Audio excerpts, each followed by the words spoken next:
Modern Love, the podcast, is supported by... Produced by the iLab at WBUR, Boston.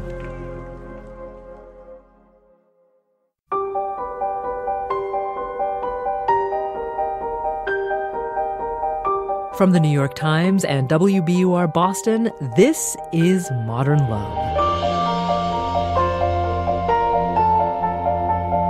Stories of love, loss, and redemption. I'm your host, Meghna Chakrabarty.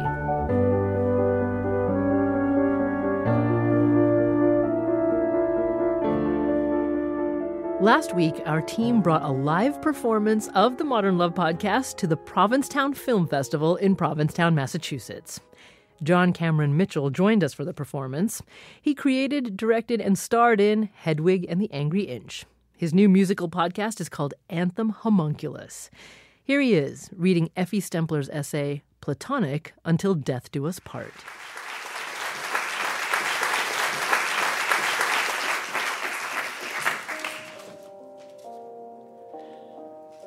Recently, I stumbled across an article about Stephen Daldry, the man behind The Hours and Billy Elliot, who's openly gay and married his longtime friend, a woman and a director in her own right named Lucy Sexton.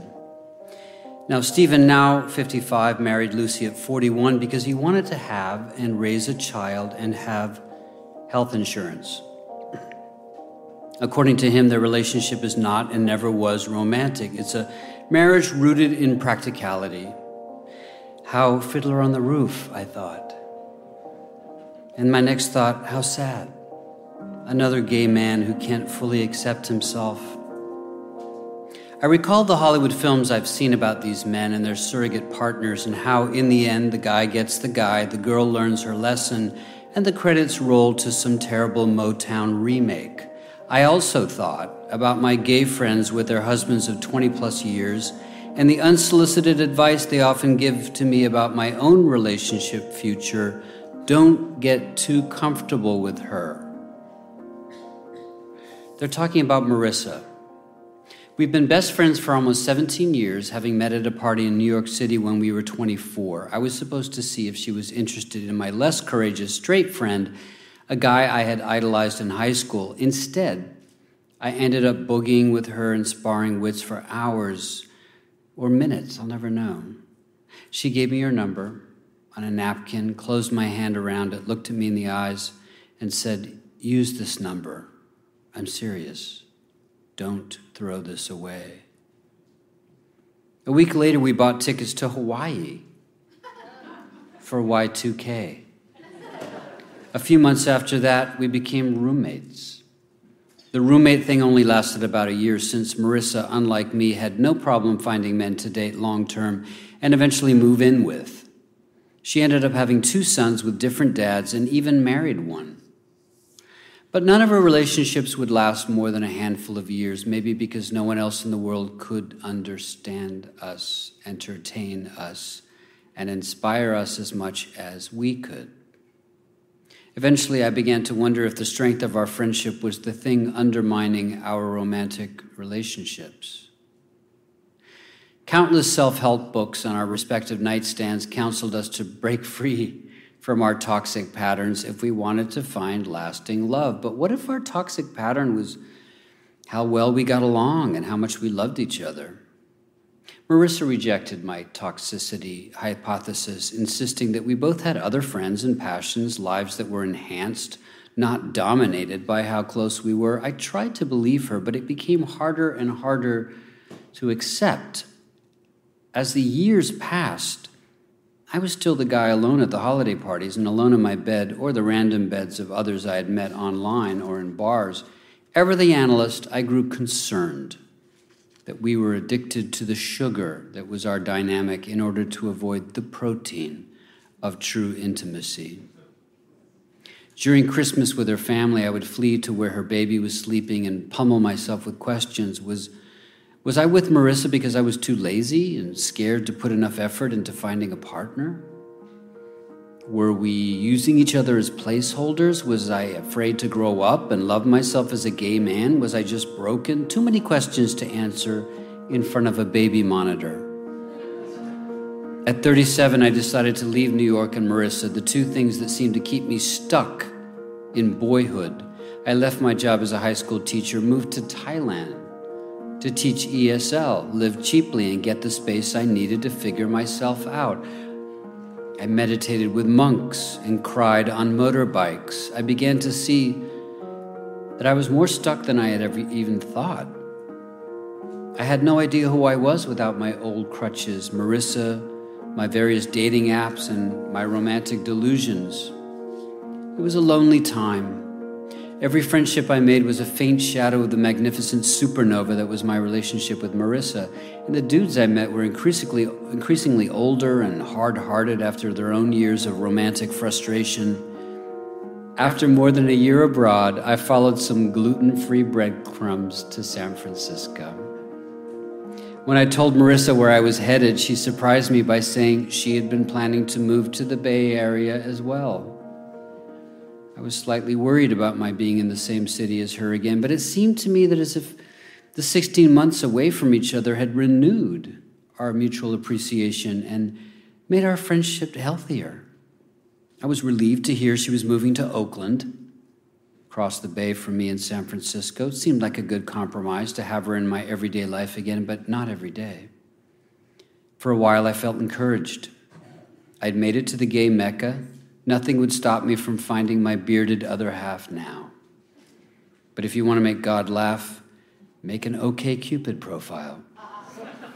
I went on tea dates with meditators, sex dates with polyamorists, friends dates that turned into sex dates with married men, and myriad unremarkable dates with both nice guys and jerks. None of them led anywhere. And Marissa had no luck either. Turns out your problems follow you, go figure. Then I turned 40, and I found myself in a state of crisis. Since being told at 18 that I was clinically depressed, I had faced many dark moments in my adulthood, a handful of which made me crash land for months or even years with one relative or another.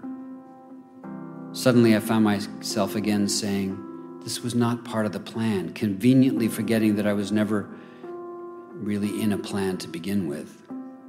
I couldn't move back in with my parents or siblings at this point, so I asked Marissa if I could stay with her for a while. It was yet another humbling moment in my life, sleeping on her sofa while her two little boys tried to get to the candy in Uncle Ephi's prescription bottles. I felt laden with shame trying to figure out how I'd become that low-functioning, middle-aged clown you see on sitcoms, the hairy, interloping barnacle with an affinity for couches, the ambiguously gay uncle or gunkle, with a perpetual 5 o'clock shadow and an inappropriate joke. Who let the gunkle out? I would sing to Marissa's 2-year-old, who would just stare at me blankly. Thanks to GlaxoSmithKline, I recovered quickly. After 3 months, I was ready to launch again, and then a funny thing happened. Marissa found a house in Berkeley with a yard, a tree house, and a 2-room unit in the back. She told me that she and her boyfriend at the time were parting ways, and she hoped I would consider being her long-term flatmate. Gunkle in the attic? I hissed, no way. For once in my life, I need to be an independent gay man. She rolled her eyes. Relax, Donna Mills. You can be an independent gay man with people who love you. Stop seeing yourself as the sad gunkle, and you won't be the sad gunkle. I couldn't argue with that. So I said yes. Of course, I plotted my next escape at the very hint of a challenge. But after a while, I began to do something I'd never done before, something that ran against every fiber of my angsty ancestry. I allowed myself to be comfortable. And my relationship with Marissa reached yet another level of love and respect. After 16 years as best friends and occasional roommates, we have become something else, something that doesn't seem to have a name. We joke that we are each other's PLPs, Platonic life partners, and recall the promise we made in our 20s. If neither of us finds a husband by 40, let's get married. If only for the registry. We're now both 41, the same age as Stephen Daldry when he married his best friend, and we're both wondering what if he had it right. After all, the couples that I consider the happiest, mostly gay men who opened up their relationships decades ago, are not lovers as much as best friends. They know who should do the cooking and the dishwashing. They talk about their latest flings and support each other's biggest dreams. They get over fights fast and give each other prodigious amounts of space. They binge on Katy Perry when no one else is looking. They share an aesthetic and a language and a history that gives them strength to go on. I have all that with my best friend, and maybe the closest approximation of real love either of us will ever experience. And if the biggest concession is having separate beds, well, fine. I snore.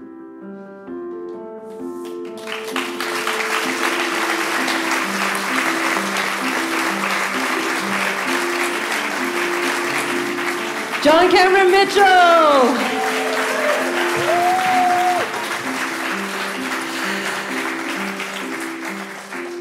And you read Ephi Stempler's essay, Platonic, Until Death Do Us Part.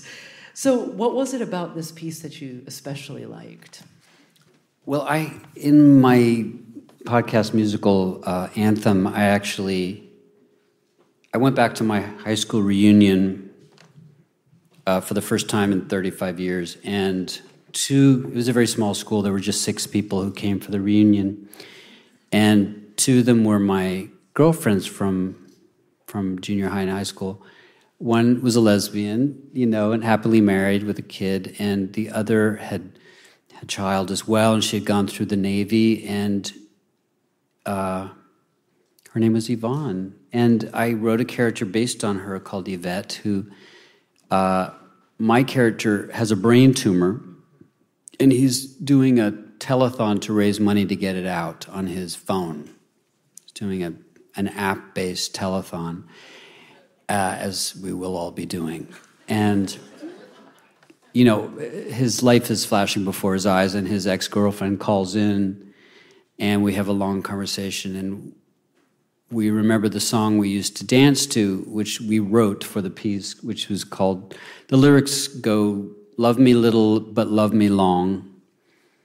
I'm non-committal, but what's so wrong with that?" And it's about the old-fashioned gay marriage, fag and fag hag, the marriage that lasts.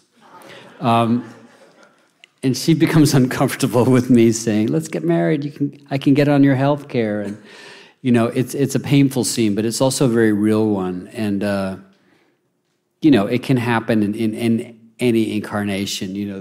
The gay woman, the straight guy, the gay guy and the gay woman. And, it not necessarily the sexual partners, but in every other way, perhaps, a more stable relationship. Well, John Cameron Mitchell, thank you so very much. Thanks a lot. Thanks again to John Cameron Mitchell for his performance. We'll catch up with Ephi Stempler and Marissa after the break. Ephi Stempler's essay was published in 2016. Not long after, he left the Bay Area and moved to Los Angeles to get his MFA in screenwriting at the American Film Institute. And just this month, he graduated. Marissa came to the graduation, and we asked her to join Ephi in studio. Ephi says that in some ways, their decision to live in different cities was about growing up. Writing the essay was a way of me holding on to something that was disappearing very quickly. And not to say the love. I don't think the love was disappearing, but the shape of our friendship was changing. And I was holding on to the old shape of it. This really kind of popped the bubble of, frankly, illusion that I had about me and Marissa. Marissa didn't have that. She never wanted to marry me. And I never wanted to marry her, really. It was more like I was living with her. It was this very dreamy existence. She found this amazing place in Berkeley, and I just wanted it to be like that forever. when this came out, I realized somewhat painfully that we would always be friends, of course, but that she would eventually find the partner that she was always dreaming about.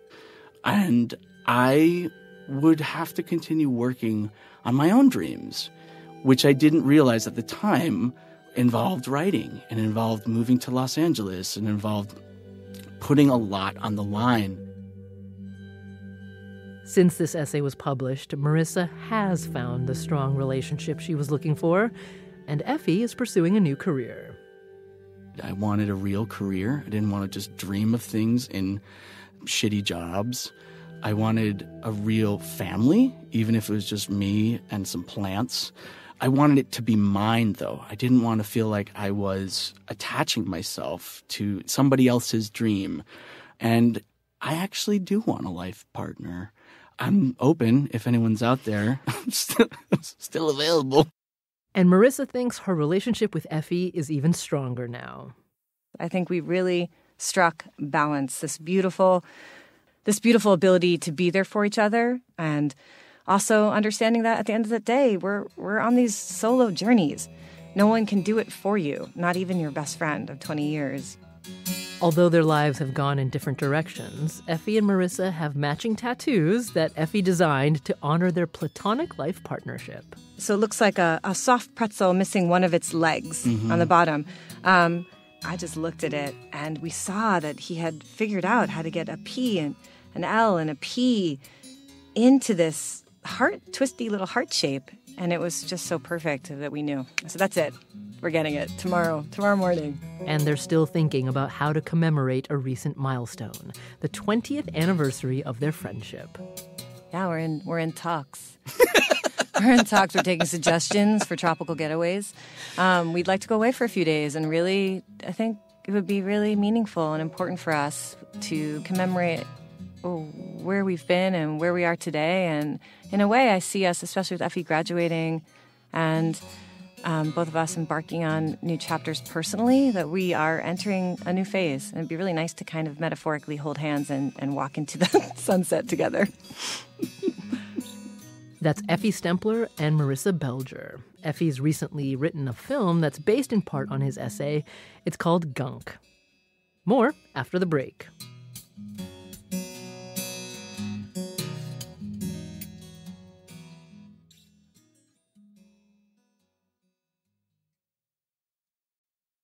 Here's Daniel Jones, editor of the Modern Love column for the New York Times.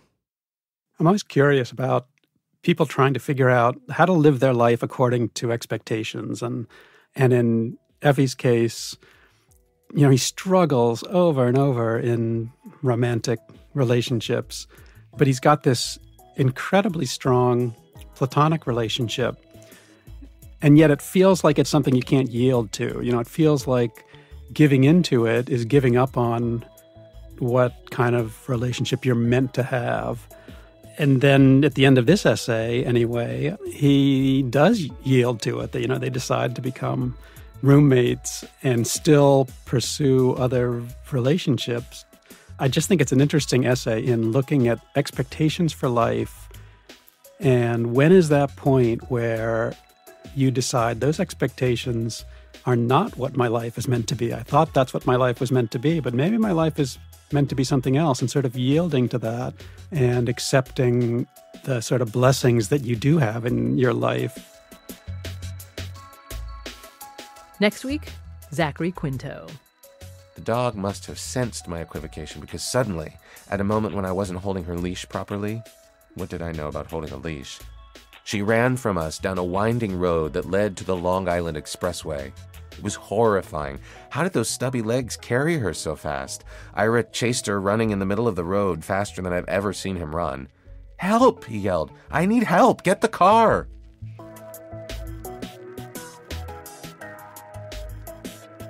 Modern Love is a production of the New York Times and WBUR, Boston's NPR station. It's produced, directed, and edited by Caitlin O'Keefe. Original scoring and sound design by Matt Reed. Thanks to Lisa Viola and the whole team at the Provincetown Film Festival, and to musicians Roxanne Layton and Peter Chiluzzi. The idea for the Modern Love podcast was conceived by Lisa Tobin. Iris Adler is our executive producer. Daniel Jones is the editor of Modern Love for the New York Times and advisor to the show. Additional thanks to Julia Simon, Anya Stremian, and Mia Lee at the New York Times. Additional music courtesy of APM. I'm Meghna Chakrabarty. See you next week.